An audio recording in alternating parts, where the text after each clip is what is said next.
আজ ভিডিও শুরুতেই সকলকে জানাই শুভ বিজয়া। কেমন আছেন সবাই? আশা করি সকলে খুব ভালো আছেন, সুস্থ আছেন। বন্ধন ব্লগসের আবারও একটি নতুন ভিডিওতে আমি বর্ষা আপনাদের সকলকে স্বাগত জানাই। শুভ বিজয়া যেহেতু, সেই জন্য ভাবলাম একটু মিষ্টি মুখ দিয়েই শুরু করি। তো প্রথমেই বলি যে বড়রা আমার থেকে যারা আছেন, গুরুজনেরা, তারা সকলে আমার প্রণাম নেবেন। আর সেই সঙ্গে যারা ছোটরা আছে তারা স্নেহনীয়। তো আজকে বানাবো ছানা দিয়ে গুলি মিষ্টি। সেই জন্য এই ছানাটা আমি বাড়িতেই রেডি করে নিয়েছি। দুধটাকে ভালোভাবে জাল দিয়ে ফুটিয়ে অল্প ভিনিগার দিয়েছিলাম, তো সেটা দিয়ে তারপর গ্যাসটাকে অফ করে দিয়েছিলাম। ওটা দিয়ে নাড়তে নাড়তেই তারপর কিন্তু এরকম একটা স্মুথ ছানা তৈরি হয়েছে। তো এই ছানাটাকে এবারে হাতের এই তলার অংশটা দিয়ে ভালো করে মথে নেব। তো আমি এটা মুথে নিতে থাকি আর ততক্ষণ বরং আপনাদের সাথে একটু গল্প করি। প্রথমেই বলি যে ভিডিওটি ভালো লেগে থাকলে লাইক করবেন, কমেন্ট করবেন, শেয়ার করবেন।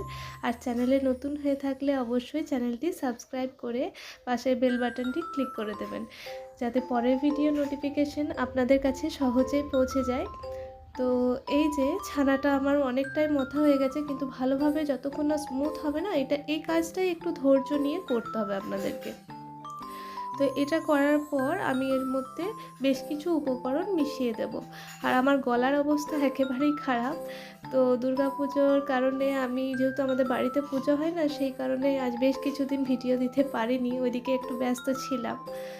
তো যাই হোক, এই যে সুজিটা দিয়ে ভালোভাবে নেড়েচেড়ে মেখে নিয়েছি। সেই সঙ্গে এর মধ্যে অল্প পরিমাণ ময়দাও অ্যাড করেছি। তো ময়দা আর সুজিটা এটাতে বাইন্ডিংয়ের কাজ করবে, মিষ্টিগুলো হওয়ার পর ভেঙে যাবে না।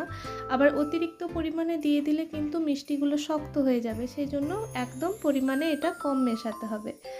গলার অবস্থা এতটাই খারাপ হয়ে গেছে না, মানে ভালোভাবে ভয়েস ওভার দেওয়া খুব মুশকিল হয়ে গেছে। রাতে রাতে পুজো হয়েছে, স্নান হয়েছে খুব, তো সেই কারণে একদমই মানে ঠান্ডা লাগাটা কিছুতেই যাচ্ছে না। তো যাই হোক, এই যে ভালোভাবে এটা মেখে কিছুক্ষণ রেস্টে রেখে দিয়েছি। আর এদিকে বানিয়ে নেব চিনির সিরাপটা। তো সেই জন্য কড়ার মধ্যে পরিমাণ মতন জল দিয়ে তারপর আমি এর মধ্যে দিয়ে দেবো 2-3টে মুখ ফাটিয়ে নেওয়া এলাচ। এলাচ দিয়ে এটা ভালোভাবে জলটাকে ফুটিয়ে নেব। তারপর এর মধ্যে দিয়ে দেব পরিমাণ মতন চিনি। তো খুব যে 2 তার 3 তারের শিরা করতে হবে তা কিন্তু নয়। যখনই দেখবেন যে একটু আঠালো ভাব চলে এসেছে শিরাটার মধ্যে, তখনই গ্যাসটাকে অফ করে রেখে দেবেন। কিন্তু অবশ্যই শিরাটা কিন্তু গরম রাখতে হবে, কেননা মিষ্টিগুলো হওয়ার পর গরম শিরাতেই ছাড়তে হবে। তো এই যে আমি এখানে পরিমাণ মতন চিনি দিয়ে দিয়েছি, আর চিনিটা গলে আসা পর্যন্ত অপেক্ষা করব। তো চিনিটা গলতে গলতে আমার ছানাটাও কিন্তু রেডি হয়ে যাবে। খুব একটা যে বেশি উপকরণ লাগে তা কিন্তু নয়, বাড়িতে থাকা উপকরণ দিয়েই কিন্তু এই মিষ্টিটা আপনারা চটজলদি তৈরি করতে পারবেন। আর সেই সঙ্গে বাচ্চাদের কিন্তু খেতে এই মিষ্টিটা খুব ভালো লাগবে, কারণ এর সাইজটা আর এটা দেখতে এতটাই মিষ্টি হয়। মিষ্টি তো এমনিই মিষ্টি, আর বাচ্চাদের জন্য এটা কিন্তু আরও বেশি মিষ্টি লাগবে। তো এই যে আমার শিরাটা জাল দেওয়া হয়ে গেছে। আমার চিনিটা যেহেতু পরিষ্কার ছিল, সেই জন্য এই পর্যায়ে আমি লেবুর রস অ্যাড করিনি। তো আপনাদের চিনিটা যদি ভালো না থাকে বা অনেক দিনের পুরনো হয়, সেই ক্ষেত্রে আপনারা যখন এই শিরাটা ফুটবে তখন একটু লেবুর রস অ্যাড করে দেবেন। দেখবেন কড়ার চারধারে যে ময়লাটা থাকে চিনির মধ্যে, সেটা কিন্তু জমা হয়ে যাবে, আর সেটা তখন আপনারা তুলে ফেলে দেবেন।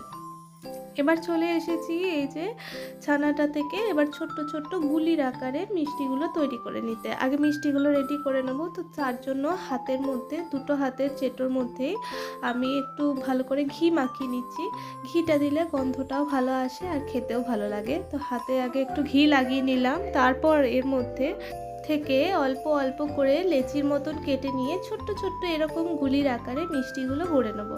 এই মিষ্টিগুলো কিন্তু রসগোল্লা বা ল্যাংচার মতন সিরাপে দেওয়ার পরও কিন্তু খুব একটা যে বড় হয়ে যাবে তা কিন্তু নয়। এগুলো কিন্তু এরকম ছোট ছোটই থাকবে, আর একসাথে বেশ এক বাটির মধ্যে অনেকগুলোই ধরবে। তো যাই হোক, আপনি যাকে দেবেন সেই ছোট বাচ্চাও কিন্তু খুব খুশি হবে এই ছোট ছোট মিষ্টিগুলোকে দেখে। তো মিষ্টিগুলো গড়া হয়ে যাওয়ার পর আমি কড়ার মধ্যে সাদা তেল গরম করে নিয়েছি।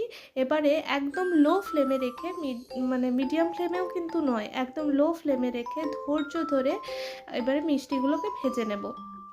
একদম লাল লাল করে ভালো করে ভেজে নিতে হবে। তারপর যে সিরাপটা আমি রেডি করে রেখেছি সেই সিরাপের মধ্যে এই গরম মিষ্টিগুলোকে এই পর্যায়ে কিন্তু দিয়ে দেবো। মানে সিরাটাও গরম থাকবে আর মিষ্টিগুলো গরম গরম ভেজে এর মধ্যে দিয়ে দেবেন।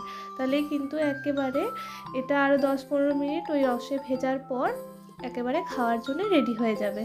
তো একেবারে চটজলদি একটা রেসিপি আজ আপনাদের সাথে শেয়ার করলাম।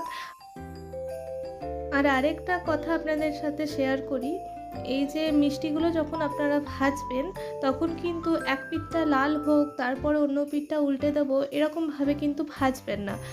মিষ্টিটা তেলের মধ্যে দেওয়ার পরে কিন্তু এরকমভাবে এই যে নিচ থেকে কিন্তু অনবরত নাড়তে থাকবেন, তাহলে প্রত্যেকটা মিষ্টির চারধারই কিন্তু সমানভাবে কালার আসবে, নইলে এক দিকটা হয়তো খুব লাল হয়ে যাবে আর অন্য দিকটা হয়তো একটু সাদাটেই থেকে যাবে।